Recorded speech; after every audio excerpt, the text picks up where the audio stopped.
Tablespoon के करीब add करेंगे।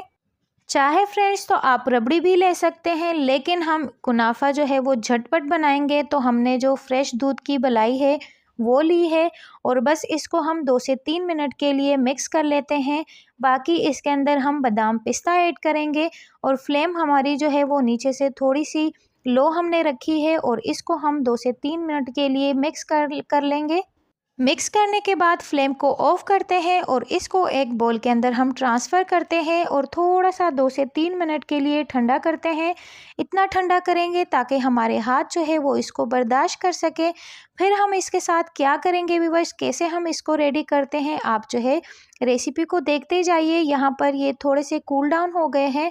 अब जो है हमने जो फ्रेश मलाई ली है व्यूअर्स वो लेंगे और यहाँ पर हम आइसक्रीम स्कूप लेंगे। अगर आपके पास नहीं है तो आप जो है छोटी सी कटोरी ले सकते हैं।